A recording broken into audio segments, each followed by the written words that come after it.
जेकर बलमा बसे परदेस रे सखी।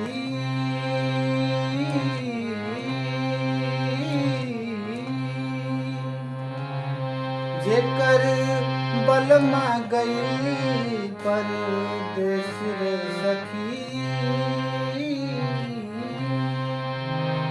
ओकर ससुरा से नीक नाई हर ओकर ससुरा से नीक नाई हर जेकर राजा जी बसे परदेस रे सखी।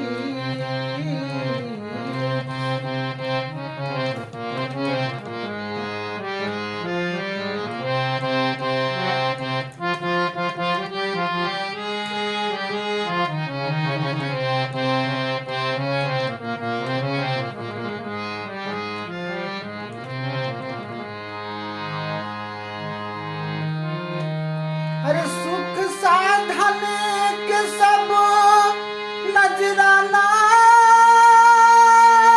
होखे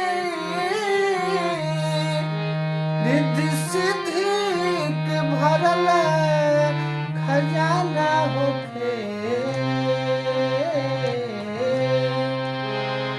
अरे सुख साधन के सब नजराना होखे रिद्धि सिद्धि से भरल खजाना होखे। नित नित नव व्यंजन परोसल जाई।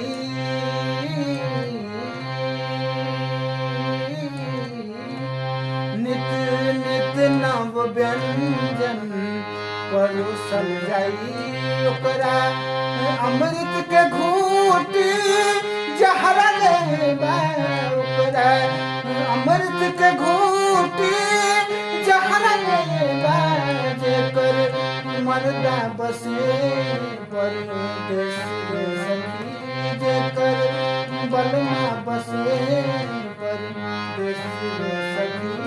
ओकर ससुरा से नीक नाई हर ओकर ससुरा से नीक नाई हर जेकर राजा जी गई।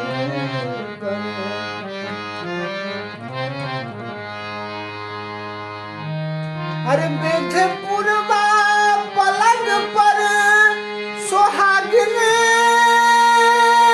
होखे। अरे दस कुसुम के जैसे नागिन होखे। अब बेटे पुरवा पलंग पर सुहागिन होखे।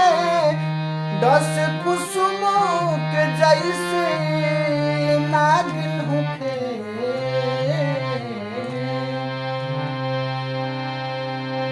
जहाँ जवना घर में जवानी जुल्म कैलस।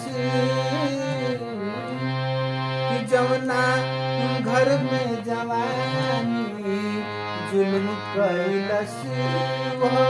घरवा से नीक खड़े। अरे हो घरवा से नीक खड़े हर लेबा।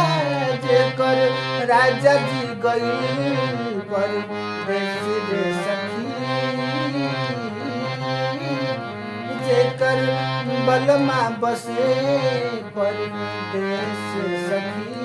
ओकर ससुरा से नीक नाई हर ओकर ससुरा से नीक नाई हर जेकर राजा जी बसे परदेस रे सखी।